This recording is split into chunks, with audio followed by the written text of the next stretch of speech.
My mom told me not to talk to strangers on the internet, but I'm glad I didn't listen. We are the Certified Noonas, your sisters in the love of Asian entertainment. Hi, I'm Amanda. I'm Jessie. I'm Natalia. And I'm Sky. And this accursed year is finally coming to an end. We are nearing the end of this year. Thank God. Listen, I'm not going to get too confident about next year. I was confident about 2020 and let's just hope for a better time.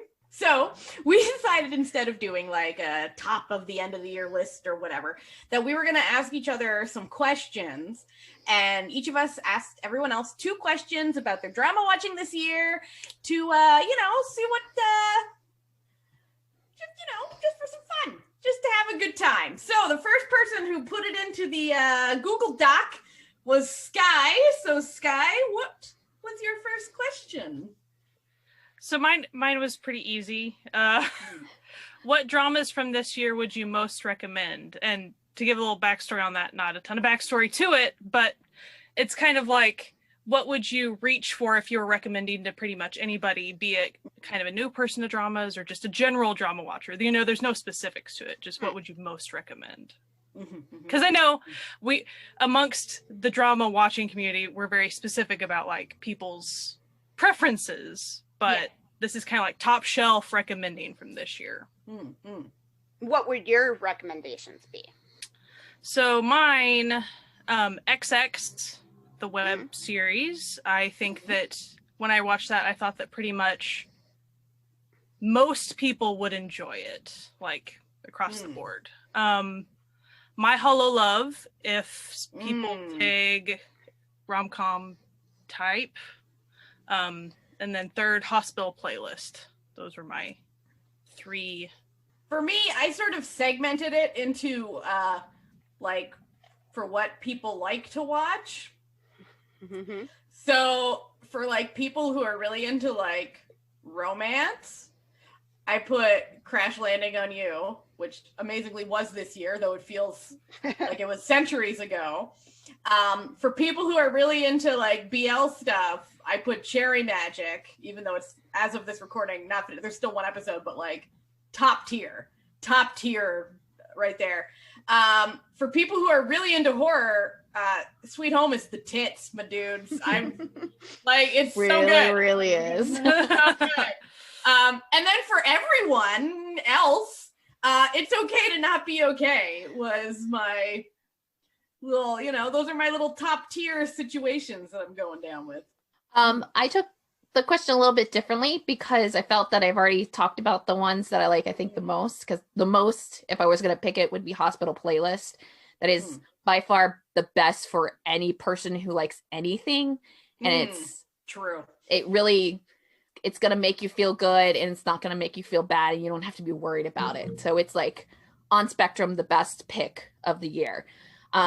But I decided that I wanted to actually pick something that was not talked about, and I had just finished, and that's the show Nobody Knows. Not everybody's going to like it. It's kind of a crime mystery drama, but I thought the entire cast was spectacular in it. It had a good mystery to it.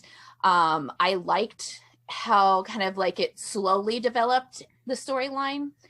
And I thought it was a kind of a nice take on a crime drama, because it was less thriller, even though I do love thriller, but it was less thriller and kind of more just about the story and how it ties with the main characters. I've had trouble narrowing it down, so I went with one from every country. So, which Cherry Magic is my Japan one. So, When the Weather Was Fine, I'll Come to You When the Weather Is Fine. I loved that so much. It was so cozy, and that would be my Korean recommendation. Journey Across the Night, I feel like, again, I've talked about that one a lot, but it was really, really good. Not at all what I expected it to be, but really, and really, what country was that? That's China. That's a Chinese drama. It's a Chinese drama set in Hong Kong, but not a Hong Kong drama. And I think for Thai technically this is a 2019, but I watched it this year, is Miss Culinary. It's a really, really good one, and it's available on Netflix, and it's just really enjoyable. And this year I started getting into the Filipino dramas. So for that one, I would recommend, I'm going to say like in the movies, instead of like Murdering the Tagalog, because I will say it wrong. So, and that's what it's listed as in my drama list. And if you look it up on YouTube, you'll find it as like the movies. So they're all really good, all really different. So there's probably something there you'll like. And my second question was, and this was actually really hard. This was the hardest for me to answer. I always do that, don't I? I'm sorry. Retrospectively, I'm sorry. If you had to personify 2020 as a drama character from this year, what character would it be and why? So, for me, I thought this question was hilarious. I didn't have a really big villain year once I was looking, but so in Hyena, there's this very corrupt lawyer person, and his name is Song Pil Jung, and he is very double-faced and stuff like that. So that felt like it would be fitting for 2020. Okay. For me, I decided to go with there's a spoiler alert to this one. So if you haven't seen It's Okay to Not Be Okay, fast forward about a minute or ish, 30 seconds. I'll put the time code in our there'll be a time code. So for me, it would be the mom from It's Okay to Not Be Okay, because, and this is where the spoiler alert begins, like at the, you know she's kind of a dick at the beginning, but then like it seems like things are getting better because she's gone, but then she comes back and she's been lulled into a false sense of security by the plot of the show, and then bam, she's back to fuck shit up. And that's just been this whole year, is like I try to keep being positive, like, yeah, it's getting better, things are getting, and then it just gets worse again. I'll just piggyback off Natalia's. I had the same person, so we can just keep the spoiler rolling. I worded it basically. I put, because, the evil nurse, because she's flat out bonkers and trying to kill you. And that felt like 2020 in a nutshell to me. Yeah. Mm-hmm. Yeah. How about you, Jesse? Okay, so it's not a piggyback because I'm not going to spoil anything. Decide that the entire cast of It's Okay to Not Be Okay. You know what? That's fair. 100% personifies like everything that happened this year in every like person's life. There is a character that like represents what you went through, and I think a lot of people, because of what had happened, got to feel kind of the side effects of that a lot of us that already have mental illnesses feel, because they were forced into the predicament we're in. So that's what I just like a general, like every single character, because there's characters that are very hopeful, and there's characters that are like specifically, hurting because of reasons, and then some that it's just like that it's a mental, like a chemical imbalance in their brain, and there's a wide variety. So I think it's just it's a good show to personify this year. So it really is. Yeah, it is. The next ones on the list were mine, but if you're Sky, you got the bonus question that I then deleted because you and I were typing at the same time. We were in the same Google Doc, and then my first one, which is a joke that no one actually has to answer, was, what drama would you recommend to my mom, because she keeps asking for recommendations. Won't take any of mine. But She won't take any of yours? Like, I keep telling her what to watch, and she's like, oh, I don't know. Like, and then she's like, then she forgets that I recommended it and comes back 2 days like, what should I watch? Like, on Netflix. And I'm like, Ma, like, I literally set you up a Netflix playlist with all this stuff. Was there a really good office drama? Miss Sang is on there. No, that's too Oh, heavy. yeah. What I was thinking of more just this year to tie it in, but yeah. Okay. No, it's fine. That was my joke one, which then I typed, haha, LOL, because Sky and I were in the same doc. And I deleted it and put my real ones, which is, what sort of roles would you like to see certain actors try in 2021? My answer was, I want Park Min Young to live out her dream of being a villain, like of being evil. Like, I want her to shoot someone. I want her to live out that long-running dream of just like, let her be a serial killer or something. Like, that was my first one too. I wrote manifesting murder for Park Min Young. It's like, let her kill someone. She wants be what she so wants bad. to be. Let her live her dreams. What about you, Sky? What were your I went for the low-hanging fruit of, okay. Recently, this is a spoiler because it's not even a part of the plot. In True Beauty, Inwoo, like, they showed him as a pretend vampire for a little bit. It was like a daydream situation. It was ridiculous. But I would really like him in a supernatural show. Like, I agree, because I have been on the Inwoo vampire train since that comeback.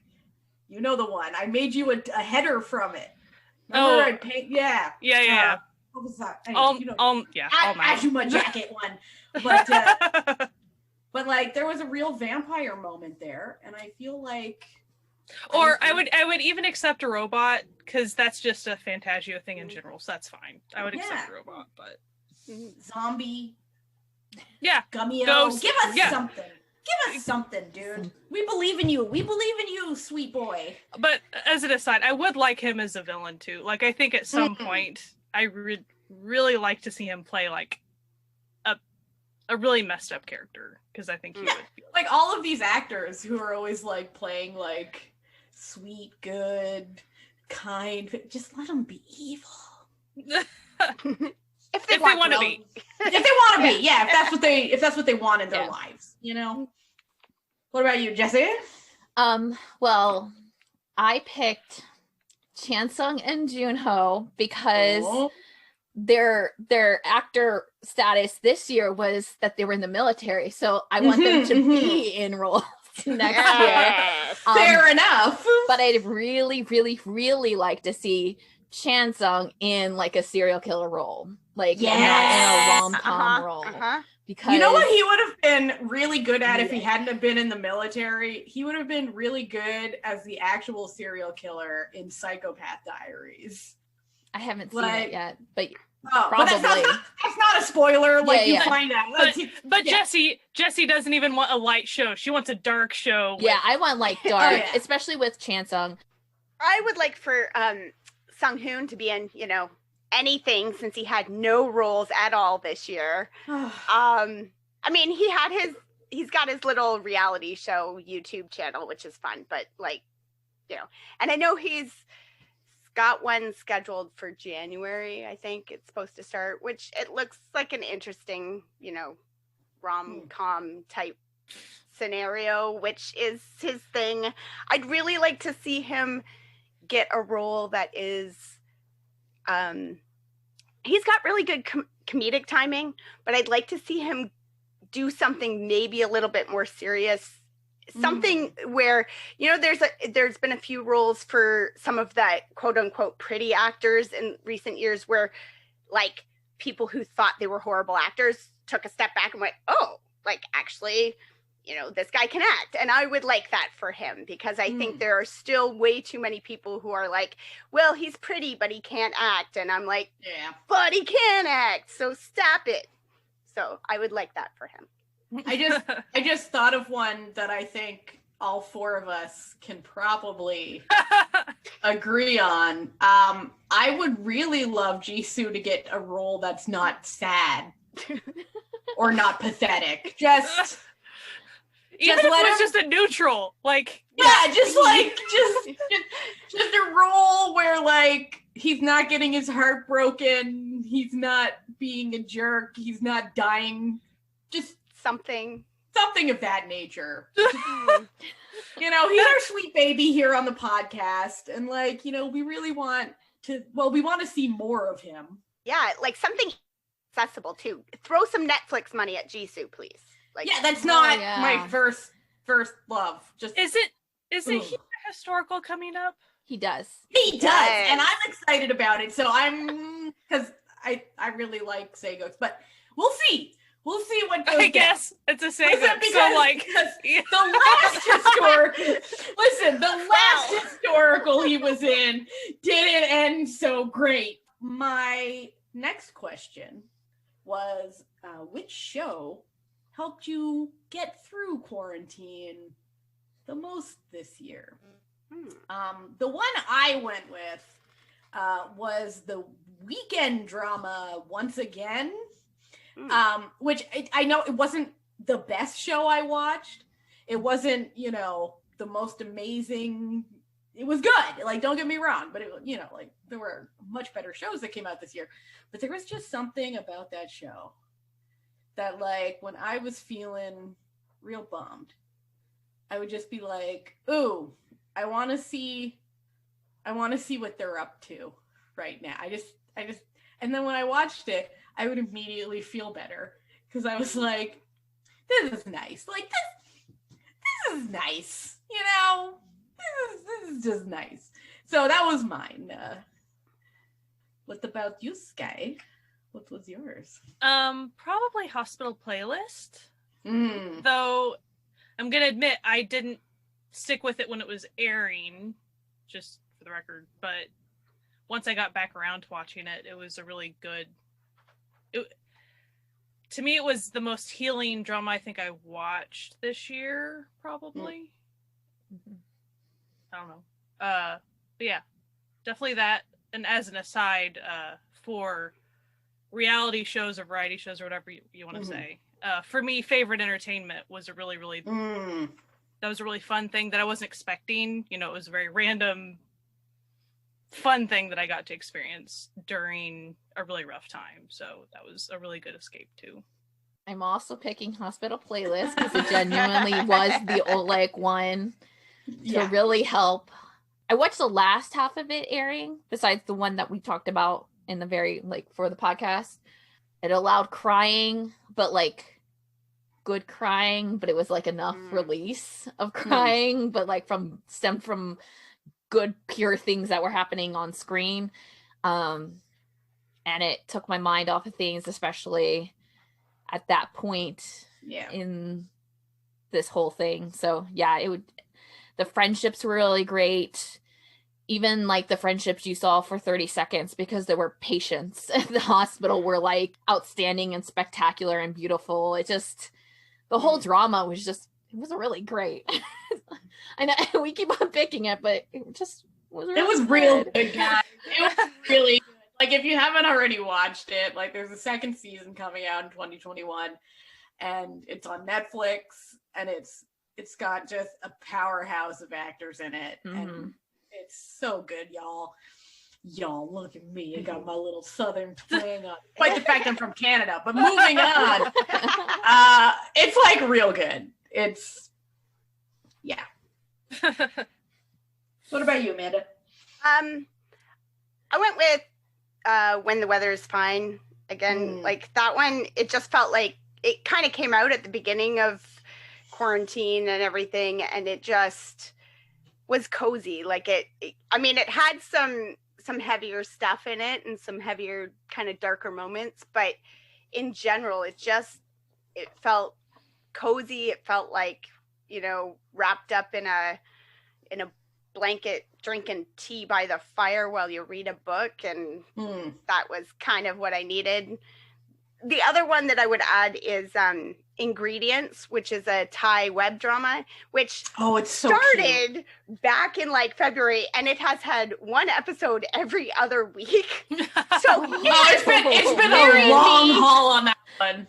Literally all the way through. It is ending soon, I think. Now, to be fair, it got an extension. It was supposed to be like 8 episodes or something, and then it was like 15, and now it's like 25 or something. I don't know, but like it's really gonna take us through to the end of the year, and it's just super cute, domestic, and they were roommates, and it's just and they no, that's literally the plot of the show is and they were roommates.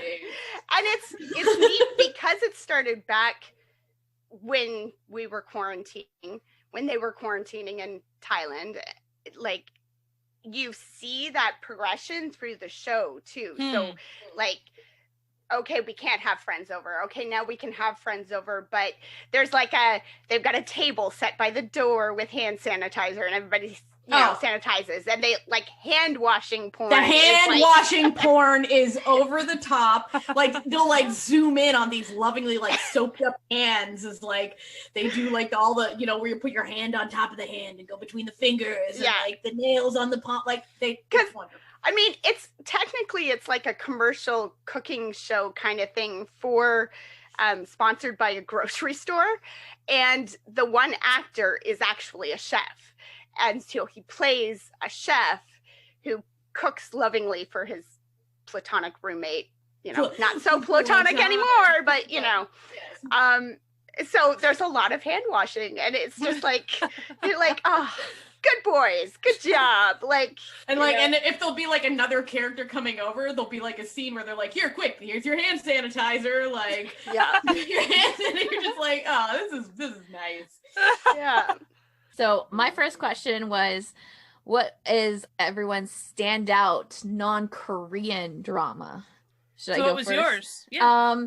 So I did this to myself. I was like, yeah, I'm gonna do it. But I didn't watch a lot of dramas, so there was like nothing that I would say like super stand out. But there are 2 dramas. They're both from Japan that I wanted to mention because I don't know that a lot of people watch them, so it might be like something that like I've talked about. I'm pretty sure both of these here. The first one being this a J-drama called Under the Miracle Cherry Tree. It's a short drama. I think it's only like 8 episodes. They're half-hour episodes. It's kind of got a fantasy element to it, a little like kind of mellow, kind of romance. It was just a sweet drama about a group of friends and an incident that happened, and I just really enjoyed it. It's on Viki if you're looking for it. And then the second one that I wanted to talk about was Followers, which is on Netflix. And if you are looking for good friendship groups, both on like a younger end and an older end, it has that. The cinematography in it is really great. Got a like kind of a fascinating story. One of the characters gets really into Monster X too. So there's that like one part. Relatable. Yeah, it's totally relatable. And the character that happens to, it's very funny. I'll just let it happen for you. You can watch it. But I just really liked it. It's about like the fashion industry and about like how social media can like drive you into popularity immediately, and then it can come like crashing down essentially. But it's not, when you think of that premise, you think of other things that would happen that are kind of the standard tropes in that kind of premise, but that those don't happen. It's kind of just like really about like 2 people who are just trying to make it in their field and kind of what they have to do. But those are both really good. So if you're looking for some Japanese recs, those are good. What about you, Sky? So I was really bad about completing dramas this year, which means, well, and to preface that, I was really bad about not finishing out my few non-Korean dramas. So the only non-Korean drama that I finished was The Sky is the Biggest Mistake of My Life. Oh, that's a standout for sure. Stand out in a good way. But How perfect is that though? So for those of you that don't know why this is funny, first of all, it's a Japanese show. I would not necessarily recommend it to really anybody. it's really about a strange, never officially talked about master-slave type relationship. It's bizarre. But if you want to laugh and really don't care, go for it. Yeah. But secondarily, I have not finished Ghost Bride yet. I have 2 episodes left. If I was able to pick one, I would say Ghost Bride from Taiwan, and it's on Netflix. It's cool. Go check it out instead of this guy. It's the biggest mistake in my life. Oh my god, that show though. Like as far as why I finished it, I was hoping to complete the character arc. The character arc was happening. It was happening, and then it poofed at the end. So now the real question you need to ask yourself when thinking about this man is the worst mistake of my life is, which one's worse, that or Coffee and Vanilla? Coffee and Vanilla is better by far. Like, I don't even really have to think hard about that. But they both suffer from the same problem of if you're in some version of BDSM relationship, you should maybe actually talk about it. Like, communication is a big part of the BDSM community, and neither of those had any. Right. So, like, actually get consent and stuff that's important in those things, and that's kind of why for both those it's like, oh my god, not great examples of really anything. So it stand out though. Stand out. Yeah. It did stand out. I also picked a Japanese drama for mine. So we're 3 on Japanese. So I know you're all thinking I'm going to go Cherry Magic. And I would have, but then I was like, wait, there's another one that I watched that I really loved as well. And it's called Marry Me. It literally just finished up. So it's very sweet and soothing. It is not like a high stakes anything. So the basic premise of this show is that, as many people, I'm sure many of the listeners are aware, Japan has a pretty bad birth rate. It's been declining for quite a while. There's a lot of reasons for that, like the resistance to immigration and their work culture and blah, blah, blah, blah, blah. But anyway, in the show, the government decides we're going to fix this. And the best way that they come up with to fix it is that they're going to pair office workers who don't have time to get married and who join this government program with NEETs. So a NEET is someone who doesn't have a job and stays home and is basically a recluse. So they're going to pair up NEETs and office workers to get married, to try to, like, first of all, give, the office workers some place to go home to, so they have something other than work, to give the NEETs some form of financial stability because they don't have jobs, and also to maybe they'll have sex and have babies. So this show follows the first couple who are like the trial couple in this program, except that the girl who's the NEET doesn't know that her grandmother signed her up for the program. It's very cute. There's like a wonderful found family situation that happens with like the neighborhood as like they start meeting this girl who never leaves her house. There's an adorable cat. Who doesn't love an adorable cat? Am I right? Anyway, the show is just like really nice and really soothing, and it has like a really sweet little romance that picks up over time. It's just real nice, guys. What about you, Amanda? Did you pick Japan as well? I did not, because here we go. For me, what stood out for me outside of K-dramas this year are the Filipino dramas, like all the different web dramas, the way they were telling stories during the lockdowns and during the pandemic, the way they were like filming entire TV shows through web cameras and stuff. It was pretty cool.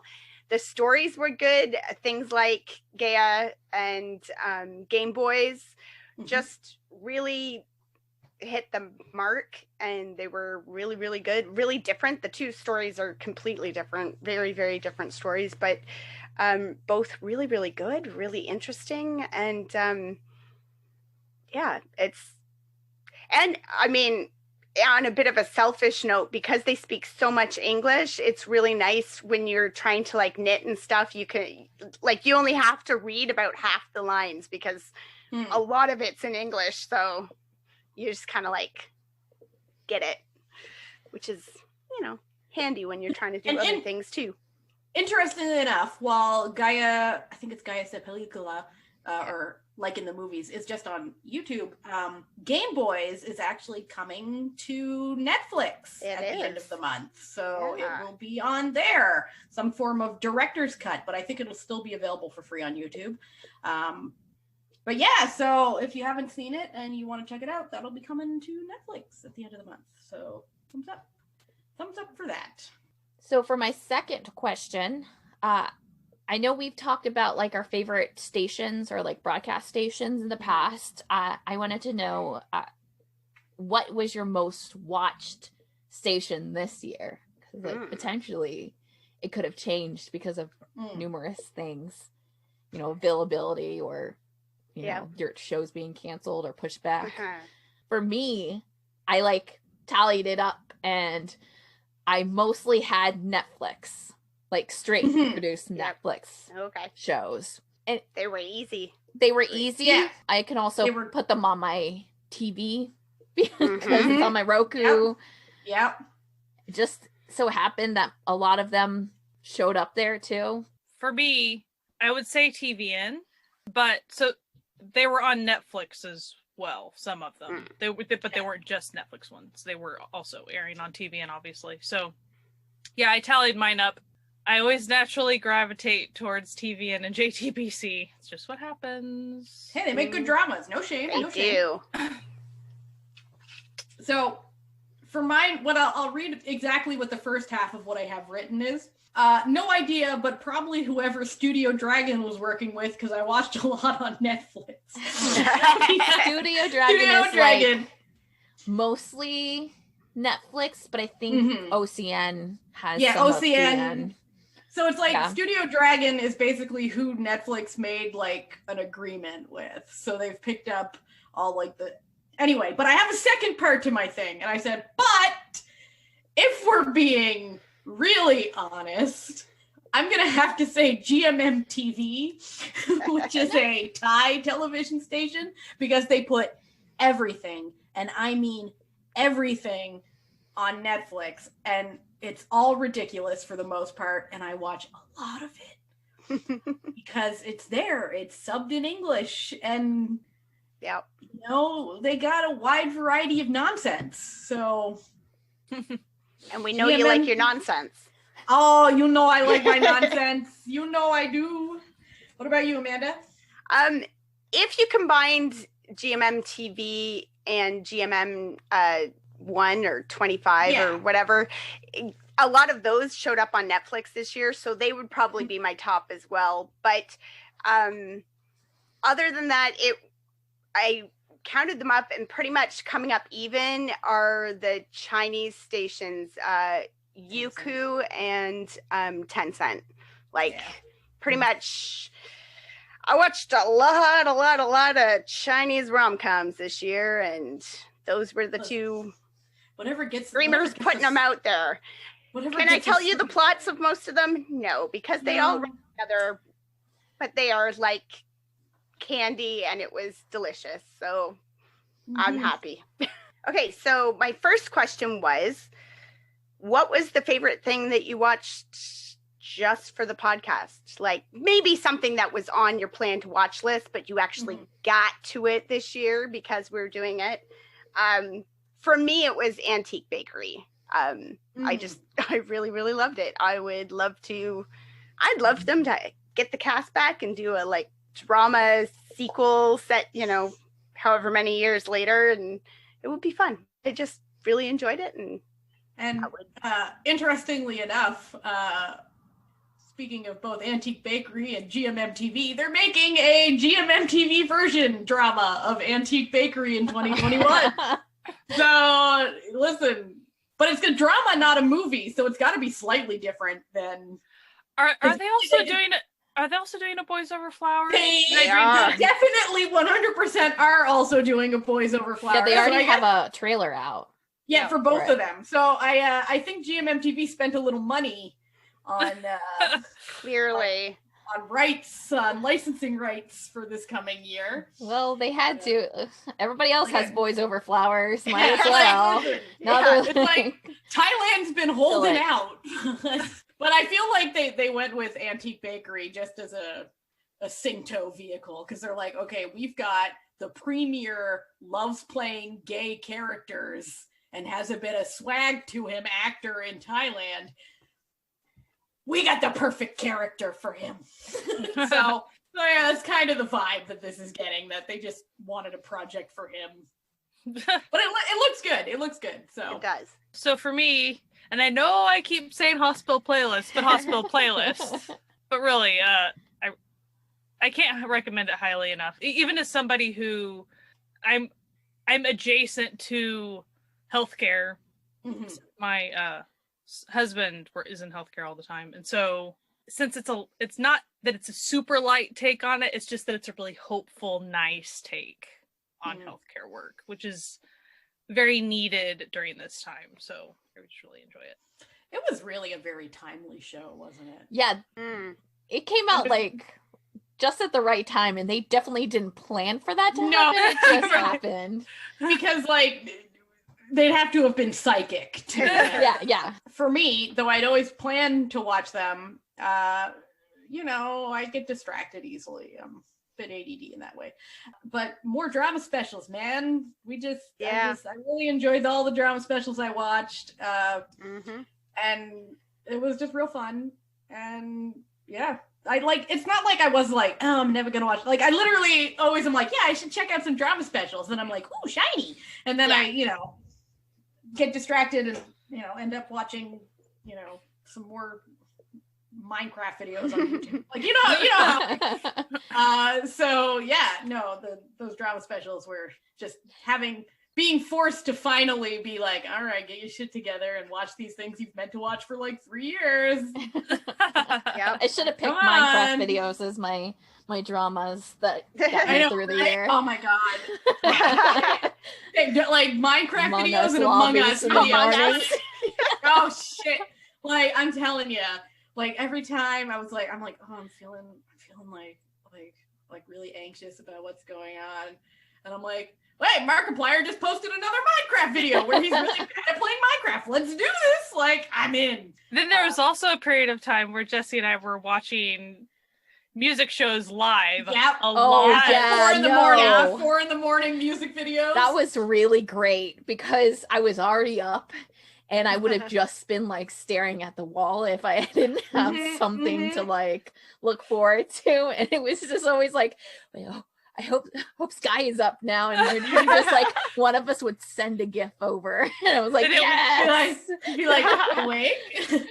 Well, it's like the opposite of like a "Hey girl, you up?" text. Like we would kind of do that. I even ran into an older tweet recently where like it was something in the middle of the night that I had stayed up for, and then she had stayed up for like a Junho concert, and so she's like, "Hey!" Like, they were doing that at the beginning too. Yeah, that was also really great too. That 2 p.m. did all that. That helped a lot too. But yeah, because it'd be in the middle of the night, and I'm like, "Oh, you're up! You're watching a different thing. Cool."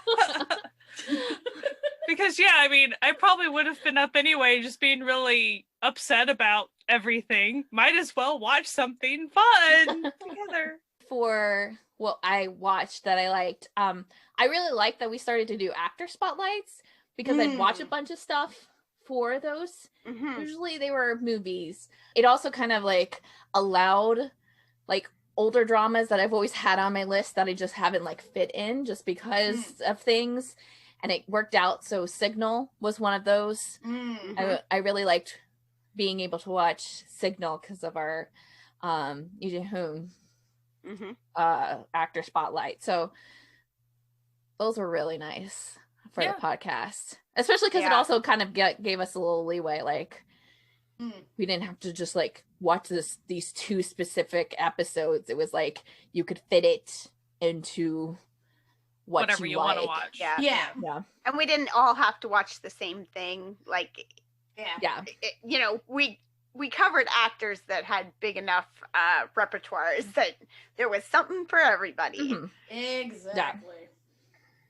I really like those 2. I think that's it's always a good reflection, because even though we cross paths on some shows, obviously, like in a lot of ways we have very different desires for whatever we want to watch at any given time. So yeah, it's always really good when we can have our separate preferences but be able to talk about stuff as a whole too. Yeah, agreed. The last one was your favorite friendship, favorite bromance or cismance, or you know, whatever, just group of friends. What was it? Where was it? Doing their thing. Yeah, I think what was yours? Mine was I would say the 3 friends from Journey Across the Night.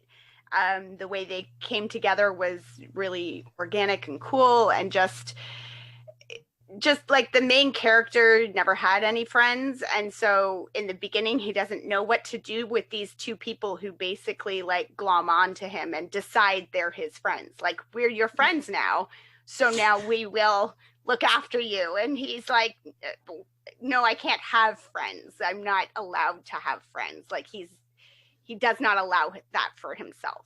So seeing that progression, him going from like, no, get out of my space, to like having people he can call when he needs help, and when, you know, and people who will show up even if you can call them. They'll just be there because they've decided they're his friends, and that's what friends do, is really cool. I'll say Hospital Playlist really fast, and I'll say something else. I just thought about it. I was like, I could pick Hospital Playlist for everything. Yeah. I know. I was gonna put it in the question. Something other than Hospital Playlist. Yeah. Other than Hospital Playlist. Other than your favorite friends this year? So in XX, there were some great friendships. Guy's gonna take mine. We can share it because we're That's friends. Right. I think we're gonna have different friendship picks. Though I know your favorite friends. I actually did like the enemies to friends that happen in XX. So XX has a great enemies to friends. That like arc it's strong, great. Like so strong with that. So should I just tag on right now? Yeah, go for it. Yeah, go in, man. Did you have more to say about it? You can say more about it if you want. I didn't mean to cut you off. I'm sorry. No. I didn't have much with XX. I feel like if I plot wise, I don't want to discuss it too much because it's not really that there's spoilers. It's just that it's a slow reveal on some things, and it does it so well that like But there's definitely enemies to friends, and it's all very tightly written too. Like it's just so good, and even the bit of romance feels very real. It all feels very real, despite some aspects not being very real. But so mine is the 2 besties, Hani's character and the guy that I always forget his name, and I didn't write it down. Their relationship is very beautiful. They're like roommates and friends, and they've been there for each other, like right basically from the incident. So he knows a lot that had happened, and I know they're just so great together. They have a beautiful relationship, and it's a very supportive relationship with each other, and stick grounded. Up for each other. They stick up for each other, but also kind of make sure the other knows, like, hey, maybe that's not the best thing.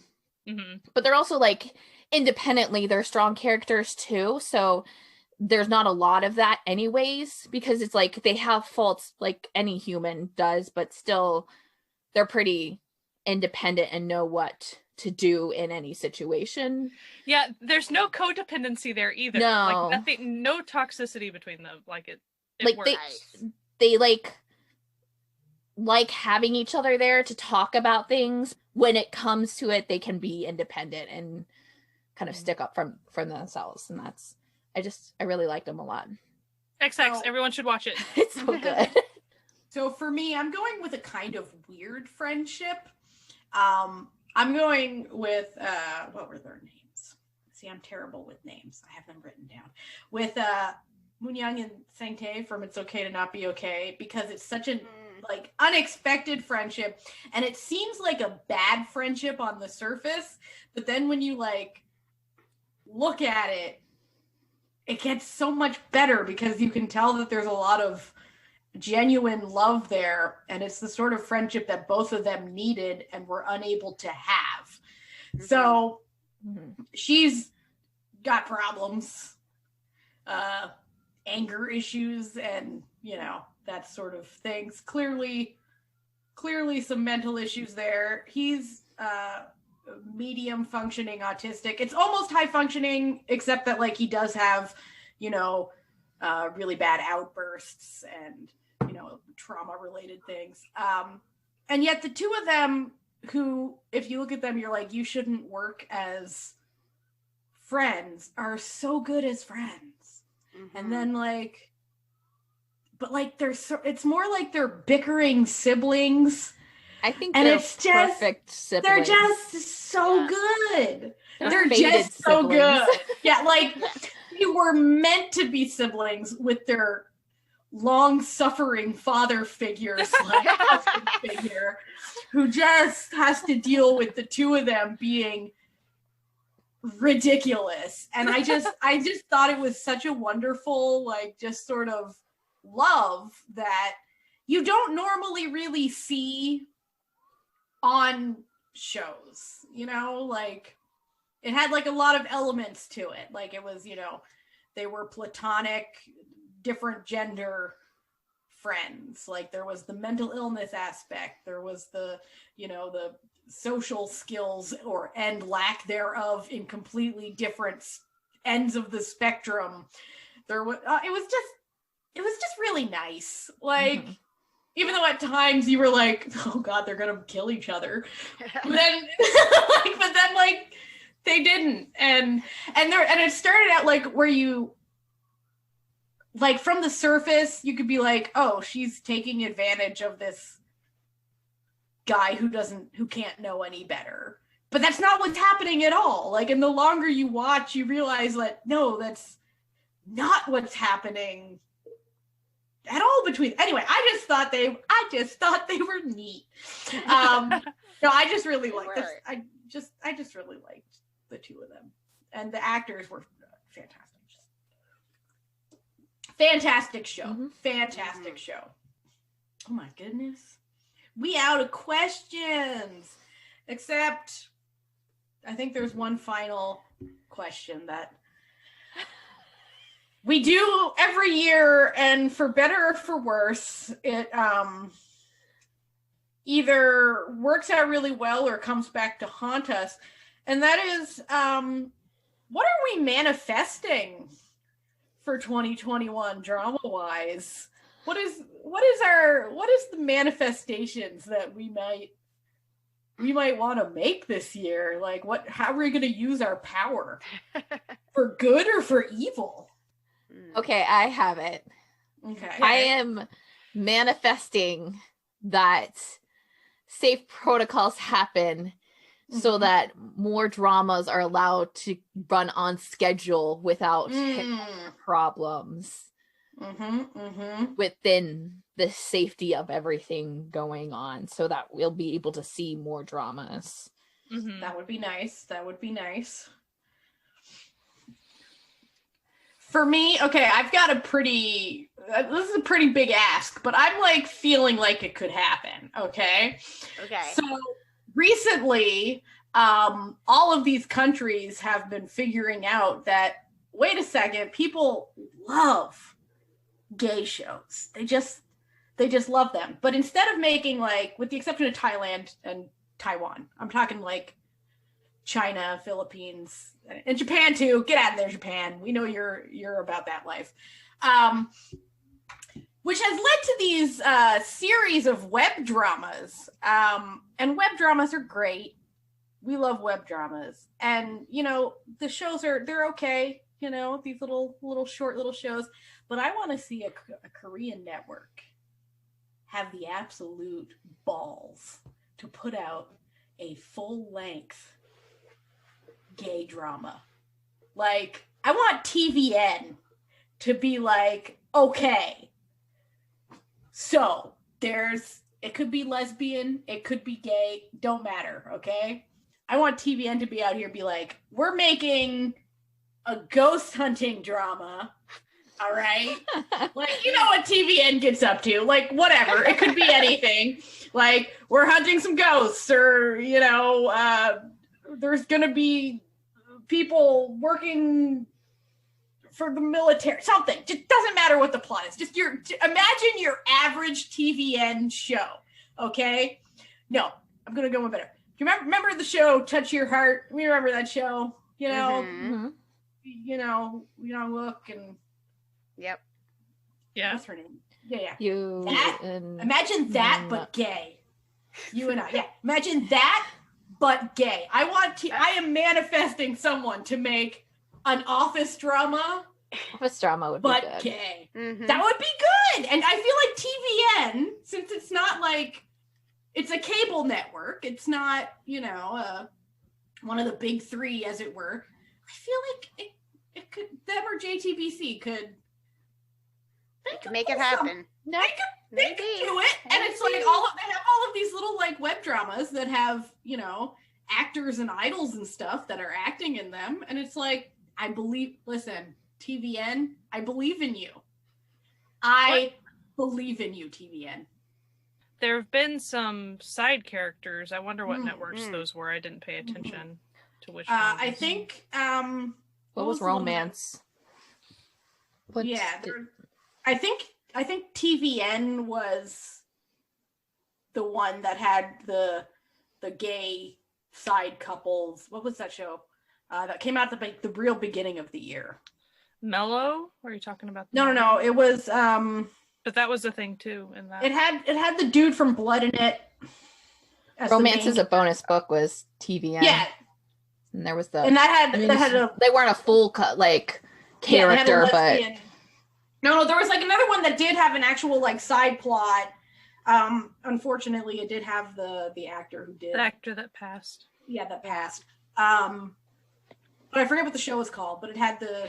And there was that, like, snack bar one or something, too, with, or was that the same one?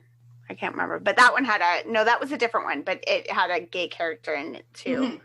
But I'm tired of the gay side character. I want a gay lead getting some romance and it not being... And listen, this is the thing, is that the plot can't be just them coming out. That's boring. That's tired. We've seen it.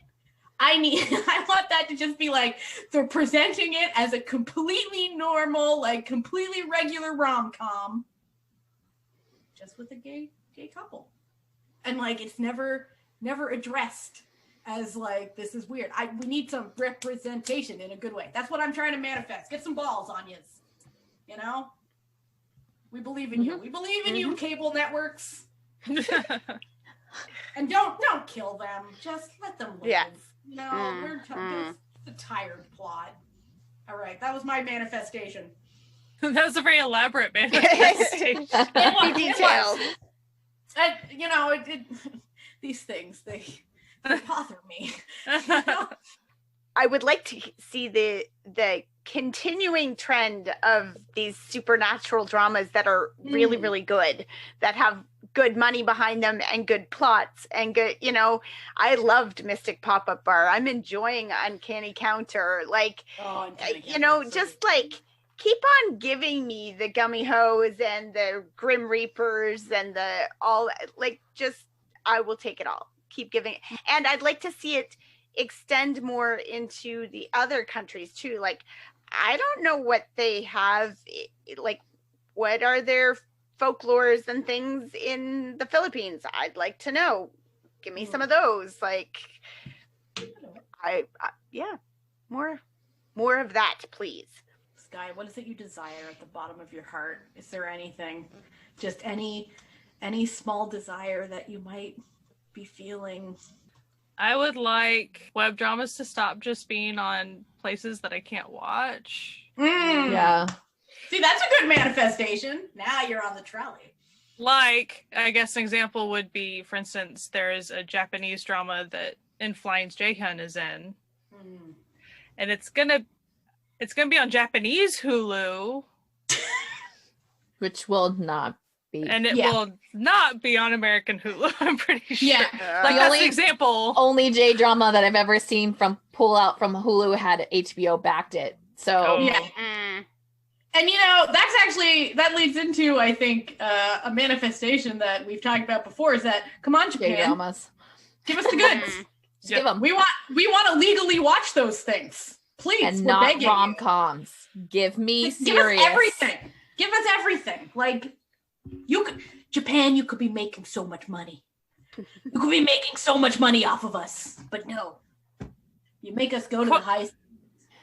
A lot of times when one of my idol kids will end up in a web drama, I'll get really excited, and then it'll be like, but it's just on this really special app that you can download. So I'll download, like, sometimes I'll be able to download it, but they'll be like, no, you're not allowed to open it, pretty much. Or, well, you're not allowed to download it in the first place. Or it's like, you'll get into it, it'll be like, hey, we need your Korean phone number. And you're like, well. Right. Stuff like that. Yeah. You know, like, I'll even accept the fact that I know I don't know their language. I know that it probably isn't going to be subbed for me. That's just life sometimes, you know? But, like, at least let me see it. Or even Naver. I would just appreciate Naver to let me watch video clips of stuff. Yeah. I don't know why they don't even want me to watch clips of things, but they sure know. Naver No. is very aggressive about everything. Yeah, they're geo-blocking.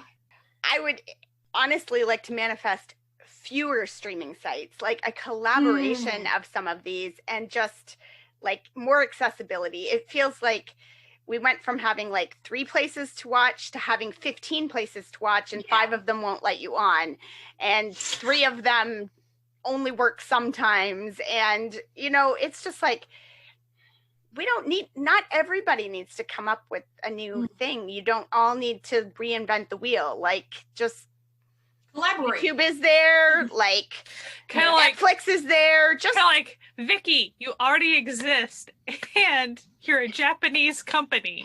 Yeah, what the hell, Vicky? Come on, man. And they're Rakuten, obviously, like, get your shit together. Not really doing anything when Crunchyroll was like, we're an anime site, but we saw how much people love that J-drama, so we got it legally, and they're now subbing it. And it's like, and usually it's like, usually with like Crunchyroll, they'll get some J-dramas, but usually they're J-dramas that also have animes. Cherry Magic has not been made into an anime. The manga's not even finished being written. Come on, man. People, you could, listen, Viki, you could be making a bang. You could be, like, I'm telling you, if Viki just was out here being like, we're going to focus on J-dramas, because, like, everywhere else is snaking the K-dramas and doing a better job than honestly, Viki needs to do something. They have to have, like, seen a great drop in their shares this year. They're like increasingly getting worse and worse. And I understand it's not like, I feel bad the subbers don't get paid, but this is a Viki issue.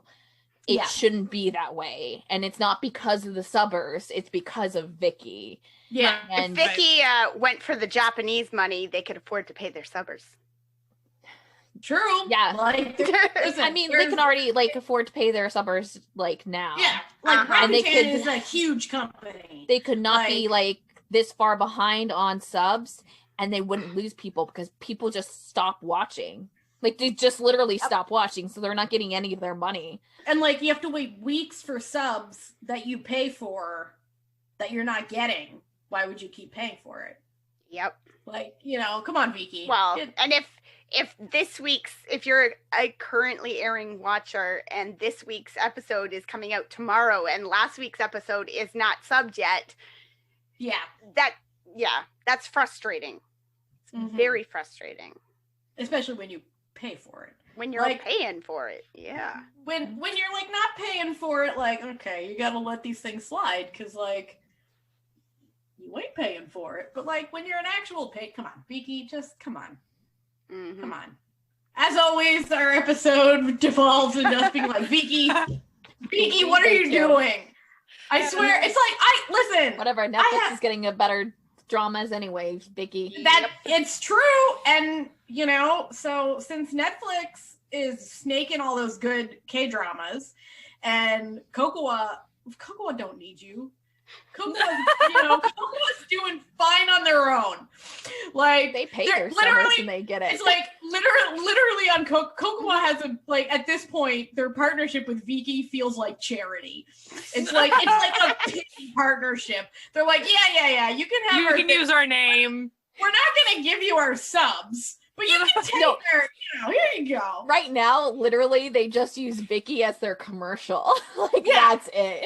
No, that's exactly. So it's like a real pity collapse at this point. So it's like, Vicky, you can, and the fact that even the shows that Vicky makes that are Vicky originals don't get subtitled in a timely manner. You're like, you paid to have this show made. Come on. And they'll do that thing where they'll put the clip on social media subbed, and you're like, that part's not even subbed right now on that episode. I know. It's like you got someone working there that knows how to subtitle, who's presumably getting paid to upload this to YouTube. Come on. Anyway, Vicky, get your shit together. Get more J-dramas. There's a manifestation for you. What a year it's been, guys. What a year it has been. Am I right, ladies? What 10 years it has been. I know. What a century it has been. I just think back to January, how hopeful we were, making plans. We had just bought tickets to go on another vacation together. Still haven't gotten refunded for that, by the way. Yeah, no, still haven't gotten any refunds for anything. Not even my plane. Nothing. Nothing. It was just yeah. This is what happens when Jesse decides to, do things. Yeah, same. It's like, listen, I normally just stay home, stay in my comfort zone. And then I'm like, no, I have these wonderful friends now. We went on vacation once and had a great time. Let's do it again. Bye, money. Well, let's try to manifest a slightly better year. Oh yeah, can we manifest money for Jesse? That would be really nice. Yeah, manifest money. Yes, manifest. I don't need to be rich. I just want to be able to survive. Yeah. I still have a long way Survival is before I can have a job. Yeah. Mm-hmm. And not just, here's your $5 But we do or have $6. fun things for the new year. Yeah. Planned, because we've had time to plan new things. Yes. So we have hope. We do. So also, just as a final note for 2020, we want to manifest good things for you, the listeners, who've stuck with us, for over 2 years now. And we really enjoyed, talking with you on Twitter and hearing your comments about the podcast. And of course, all of our certified found family over there on kos-fi.com/CertifiedNoonas, which you can go to if you want to become an official sponsor of this podcast.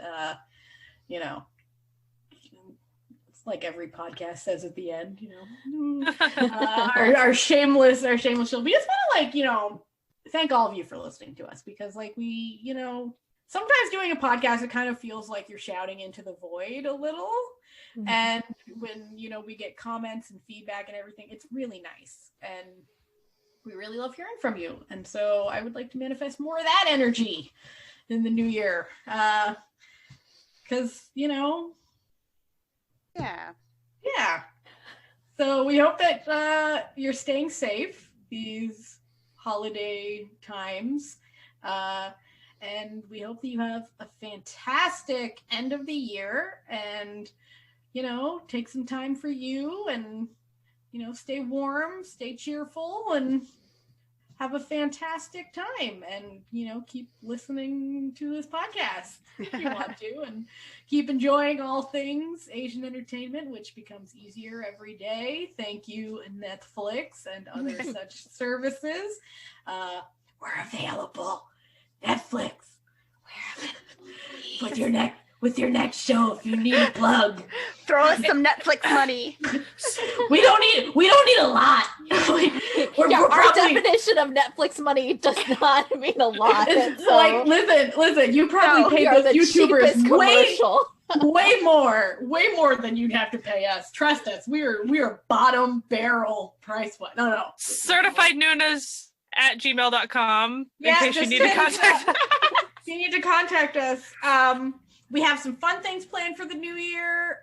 We've got some just good times coming, a few little special projects that we'll let you know once the new year hits up. And we hope that you have a fantastic week. Come check out our website, CertifiedNoonas.com. We got some fun stuff there. We got some merch. We got all sorts of good stuff. And of course, stay safe, wash your hands, wear a mask. We're now in the waiting game. For the light at the end of the tunnel has come for us, I believe. Not in a death way, in a positive way. We're manifesting positive things here. Hopefully, yeah. Wow, good job, Natalia. This is going great. My outros. After 2 years of doing outros, you can see that I've really become a master of the art. You've like really improved.